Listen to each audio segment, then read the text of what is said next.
Hello दोस्तों, कैसे हैं आप सभी। आई होप कि आप लोग अच्छे होंगे और अपने स्टडी को अच्छे से कर रहे होंगे। दोस्तों, जैसा कि आपको पता है कि हम लोग यानी जो 16 दिसंबर 2021 को पेपर हुआ था उसे मैंने कंप्लीट कर दिया है और उसके बाद से 20 दिसंबर का जो आपको पेपर हुआ था उसको भी मैंने कंप्लीट कर दिया है। और आज जो हम सॉल्व करेंगे 21 दिसंबर 2021 का पेपर, जो बहुत इंपॉर्टेंट है। क्वेश्चन आप देखना दोस्तों, क्वेश्चन से आप अंदाज़ा लगा सकते हैं। तो दोस्तों, आप उन क्वेश्चनों को बहुत ध्यान से देखना, क्योंकि कब कौन सा क्वेश्चन रिपीट कर दे। इसमें कुछ क्वेश्चन रिपीटेड है, यानी जो 16 दिसंबर को क्वेश्चन पूछा गया था 2-3 क्वेश्चन वहाँ से, यानी 21 दिसंबर का जो पेपर था उस शिफ्ट के पेपर में वो क्वेश्चन रिपीट किया है। मैं अभी आपको दिखाती हूँ। तो दोस्तों, आप लोग हर क्वेश्चन को ध्यान से देखिएगा। स्टार्ट करते हैं। यहाँ पे देख पा रहे होंगे क्वेश्चन को।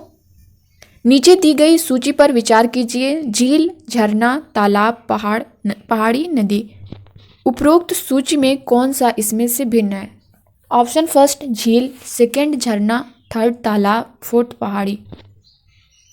तो दोस्तों, क्या पूछा है? नीचे दी गई सूची पर विचार कीजिए। झील, झरना, तालाब, पहाड़ी, नदी। उपरोक्त सूची में से कौन सा इसमें से भिन्न है? तो दोस्तों, झील, झरना, तालाब, ये सब आप देख पा रहे होंगे। फोर्थ है पहाड़ी। तो दोस्तों, आपका जो फोर्थ ऑप्शन है ये भिन्न हो जाएगा। आप समझ सकते हैं, झील, झरना, तालाब, पहाड़ी जो है इससे डिफरेंट हो जाएगा। तो हमारा ऑप्शन 4 जो है वो करेक्ट हो जाएगा। ठीक है, अगला क्वेश्चन आप देख पा रहे होंगे। नीचे दिए गए कथनों पर विचार कीजिए। ए, गुजरात में लोग दाल के साथ चपाती खाते और दाल में शक्कर डालते हैं। बी, केरल में अधिकतर लोग किसी भी करी के साथ टैपियोका खाते हैं। सी, कश्मीर में लोग नारियल के तेल में बनी समुद्र की मछली खाते हैं। डी, गोवा के लोग सरसों के तेल में बनी मछली खाते हैं। तो दोस्तों, यहाँ पे आप लोग अपने आंसर करिए और आई होप कि आप लोग यहाँ पे कोई गलती नहीं करेंगे, क्योंकि मैंने एनसीईआरटी की बुक में आपको बहुत अच्छे से इन चीज़ों को बताया है। उसके बाद भी प्रैक्टिस भी करवाई है। तो दोस्तों, मिस्टेक तो नहीं होनी चाहिए आप लोगों से। आप लोग आंसर करिए।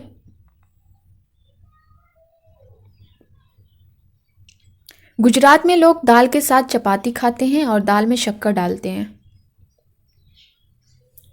दोस्तों, ये आपका करेक्ट है। केरल में अधिकतर लोग किसी भी करी के साथ टैपियोका खाते हैं, ये भी आपका करेक्ट है।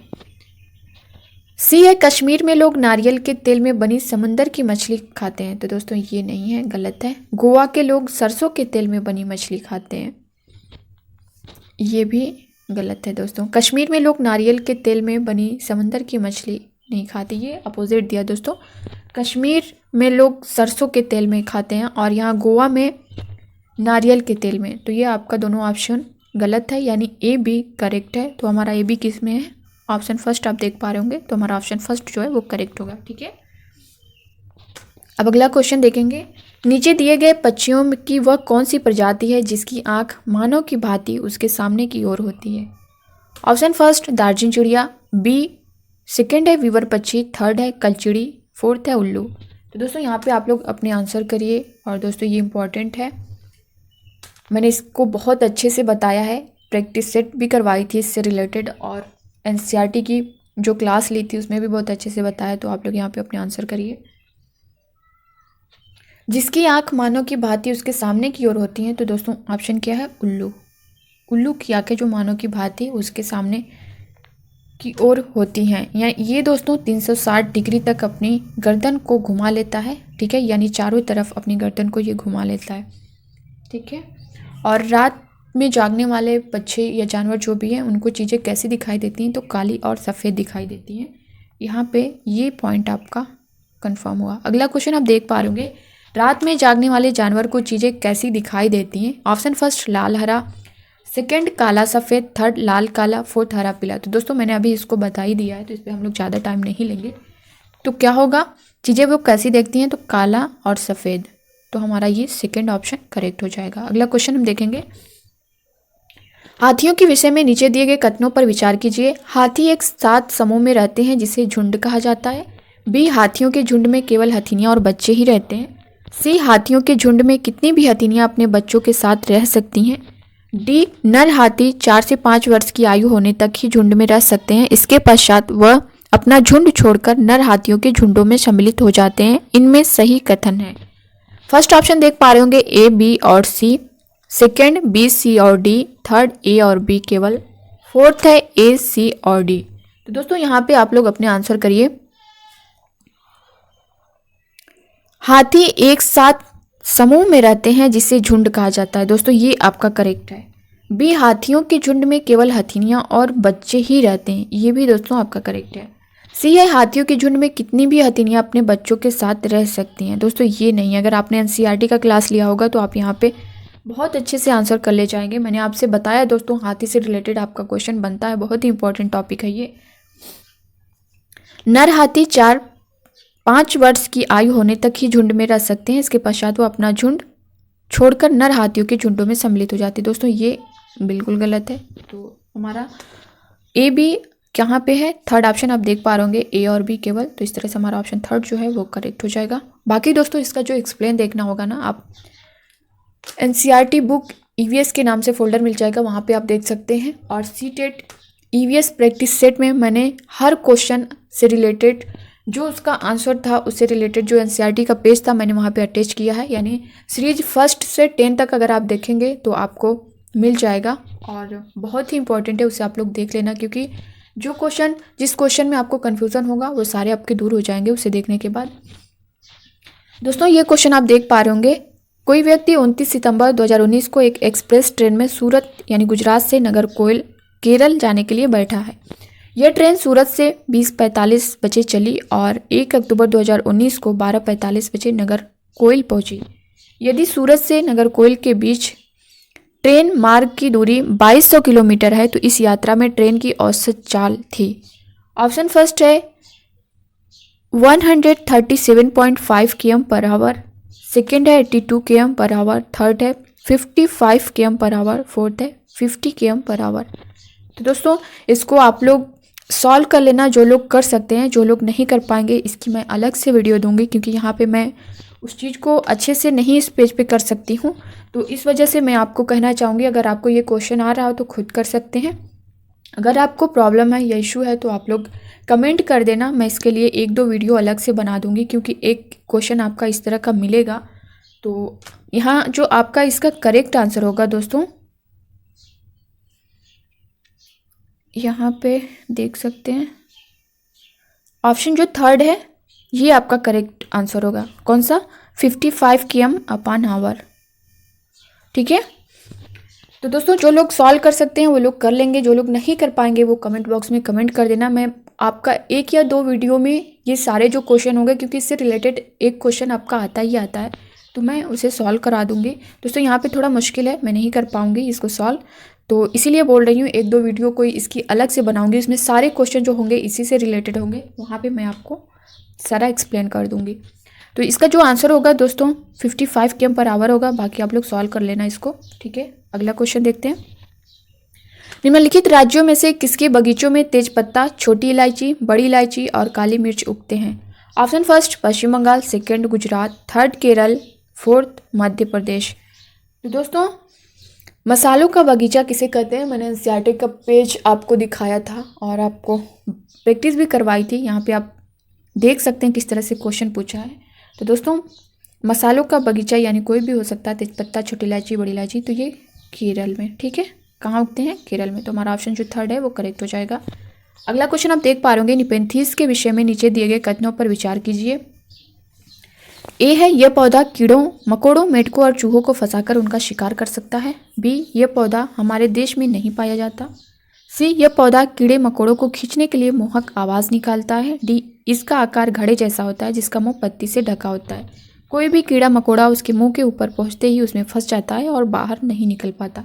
तो दोस्तों इसे मैंने बहुत अच्छे से आप लोग को बताया है, तो आप लोग यहाँ पे अपना आंसर करेक्ट ही करिएगा।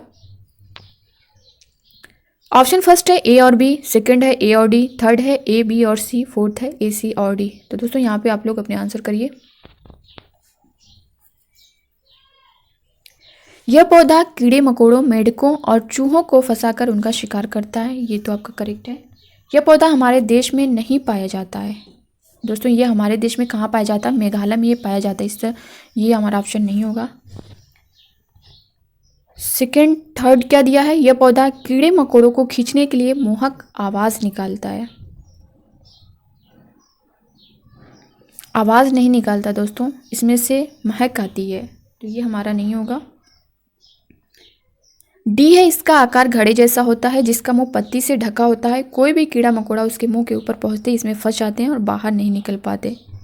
दोस्तों ये आपका एनसीईआरटी की पूरी लाइन है और यहाँ पे आपका फर्स्ट करेक्ट है और डी करेक्ट है, यानी ए और डी करेक्ट है। तो हमारा ऑप्शन आप देख पा रहे होंगे कौन सा है, ए और डी कौन सा है, सेकेंड ऑप्शन। तो हमारा सेकेंड ऑप्शन जो करेक्ट होगा। ठीक है, बाकी आप लोग इसका डिटेल या एनसीईआरटी का पेज देखना चाहते हैं तो दोस्तों फर्स्ट टू 10 तक जो सीरीज है उसे आप लोग देख लेना। वहाँ पे मैंने एनसीईआरटी का जो पेज है वो हर क्वेश्चन के आंसर के बाद उसको अटैच किया है वहाँ पर। अगर आप वहाँ पे देखेंगे तो आपके सारे जो डाउट होंगे वो क्लियर हो जाएंगे। अगला क्वेश्चन देख पा रहे, भारत की आज़ादी से पहले ही महात्मा गांधी के जीवन की एक महत्वपूर्ण घटना दांडी यात्रा है। ये घटना किसमें घटी थी? तो यहाँ पे आप लोग आंसर करिए 1940 में, 1930 में, 1927 में, 1913 में। दोस्तों यहाँ पे मैंने इसका आंसर चेंज भी किया है क्योंकि आप आंसर तो आपको 1930 है, बट जो आपका पेपर था ये यानी 21 दिसंबर 2021 का ये जो पेपर है दोस्तों, इसमें जो क्वेश्चन है ये भारत की आज़ादी से पहले की महात्मा गांधी के जीवन की एक महत्वपूर्ण घटना दांडी यात्रा है। यह घटना किस में घटी थी? तो दोस्तों वहाँ पे जो बी वाला आपका ऑप्शन था वो 1932 दिया था, बट वो गलत था। आयोग ने उसे गलत बताया और उस पर कॉमन नंबर मिला था बच्चों को, तो इस वजह से मैंने वहाँ पे 1932 का ऑप्शन हटाकर 1930 जो आपका करेक्ट आंसर है मैंने यहाँ पे आपको दिया है। तो ठीक है, ये आपका करेक्ट आंसर होगा। अगला क्वेश्चन देखेंगे, नीचे दिए गए किस रोग के प्रकरण में डॉक्टर रोगियों गुड़, आंवला और हरी पत्तियों वाली सब्जियों को खाने की सलाह देते हैं? ऑप्शन फर्स्ट मियादी बुखार, second anaemia, third chikungunya, fourth dengue. Doctor रोगियों को गुड़, आंवला और हरी पत्ती वाली सब्जियां खाने की सलाह किस रोग में देते हैं? तो दोस्तों अनीमिया में देते हैं। तो हमारा ऑप्शन सेकंड जो है वो करेक्ट होगा। अगला क्वेश्चन देखेंगे, माउंट एवरेस्ट के विषय में निम्नलिखित कथनों पर विचार कीजिए। ए है यह हमारे देश का भाग है, बी इसकी चोटी की ऊंचाई 8900 मीटर है, सी बछेंद्री पाल इस पर्वत की चोटी पर कदम रखने वाली भारत की पहली महिला बन गई, डी इस पर्वत की चोटी पर हमारे देश का राष्ट्रीय ध्वज सर्वप्रथम 23 मई 1994 की दोपहर को गाड़ा गया था। इनमें सही कथन है ऑप्शन फर्स्ट ए और बी, सेकंड बी और सी, थर्ड ए बी और सी, फोर्थ बी सी और डी। तो दोस्तों यहाँ पे आप लोग अपने आंसर करिए।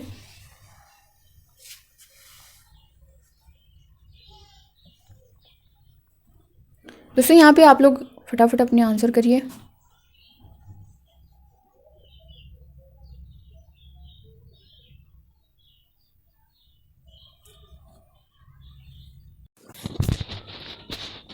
दोस्तों अगला क्वेश्चन आप देख पा रहे होंगे, माउंट एवरेस्ट के विषय में निम्नलिखित कथनों पर विचार कीजिए। ए यह हमारे देश का भाग है, बी इसकी चोटी की ऊंचाई 8900 मीटर है, सी बछेंद्री पाल इस पर्वत की चोटी पर कदम रखने वाली भारत की पहली महिला बन गई, डी इस पर्वत की चोटी पर हमारे देश का राष्ट्रीय ध्वज सर्वप्रथम 23 मई 1994 की दोपहर को गाड़ा गया था। इनमें सही कथन है ऑप्शन फर्स्ट ए और बी, सेकंड बी और सी, थर्ड ए बी और सी, फोर्थ बी सी और डी। तो दोस्तों यहाँ पे आप लोग अपने आंसर करिए। अगर आप एनसीईआरटी का क्लास लिए होंगे तो यहाँ पे आप कहीं भी चूकने वाले नहीं हैं। दोस्तों पहला देख पा रहे ये हमारे देश का भाग है, नहीं ये हमारे देश का भाग नहीं है, इसलिए हमारा ये गलत हो जाएगा। कहाँ का है? ये नेपाल का है। इसकी चोटी की ऊंचाई 8900 मीटर है, ये दोस्तों एनसीईआरटी की लाइन है, ये करेक्ट है। बछेंद्री पाल इस पर्वत की चोटी पर कदम रखने वाली भारत की पहली महिला बन गई, ये भी आपका करेक्ट है। डी है इस पर्वत की चोटी पर हमारे देश का राष्ट्रीय ध्वज सर्वप्रथम 23 मई 1994 की दोपहर को गाड़ा गया था। तो दोस्तों ये आपका गलत है। ये कब गाड़ा गया था? 23 मई 1984 को, 94 नहीं रहेगा, ये 23 मई 1984 को दिन में 1:07 पर ये गाड़ा गया था। कितना? 23 मई 1984 को दिन में 1:07 पर। यहाँ पे क्या दिया है? 23 मई 1994। तो ये आपका गलत हो जाएगा, यानी बी और सी आपका करेक्ट होगा। तो ऑप्शन सेकंड आप देख पा रहे होंगे, ये हमारा करेक्ट हो जाएगा। नेक्स्ट क्वेश्चन देखेंगे, एक डॉक्टर का घर एक्स पर स्थित है तथा उसका अस्पताल वाई पर स्थित है। डॉक्टर के घर से अस्पताल जाने के लिए कोई सीधी सड़क नहीं है, अतः डॉक्टर पहले ए पर जाते हैं जो एक्स के ठीक पूर्व में 500 मीटर दूरी पर है। फिर वह बी पर जाते हैं जो कि ए के ठीक दक्षिण में 400 मीटर दूरी पर है। फिर वह सी पर जाते हैं जो बी के ठीक पश्चिम में 90 मीटर पर है और अंत में अपने अस्पताल पर पहुंचते हैं जो सी के ठीक उत्तर में 80 मीटर दूरी पर है। अस्पताल के सापेक्ष डॉक्टर के घर की सही दिशा क्या है? ऑप्शन फर्स्ट देख पा रहे होंगे उत्तर पूर्व, सेकेंड उत्तर पश्चिम, थर्ड दक्षिण पूर्व, फोर्थ दक्षिण पश्चिम। दोस्तों यहाँ पे आप लोग अपने आंसर करिए।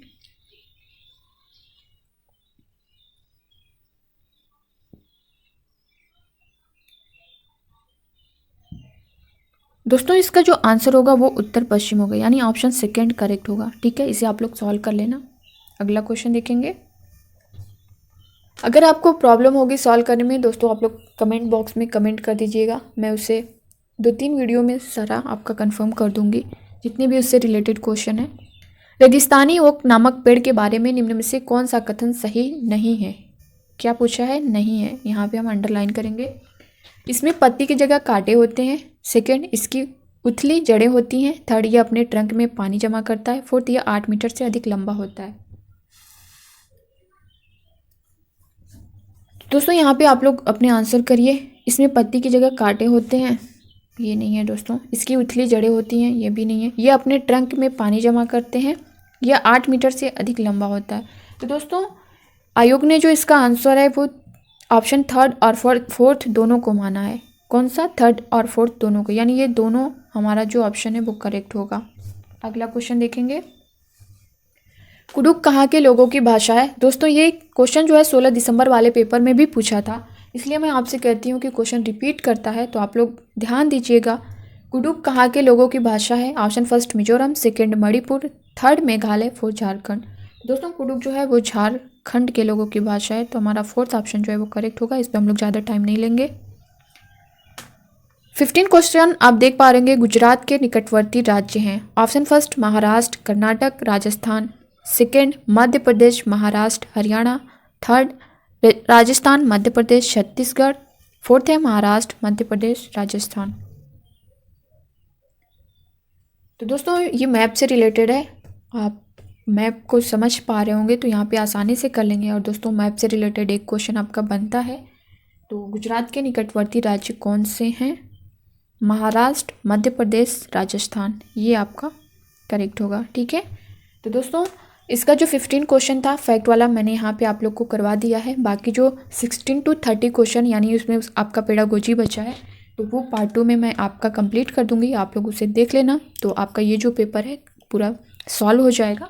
तो दोस्तों अब मिलते हैं नेक्स्ट वीडियो में, तब तक के लिए bye bye, take care, thank you. Video को लाइक करिएगा, ज़्यादा से ज़्यादा शेयर करिएगा ताकि हर स्टूडेंट जुड़ सके।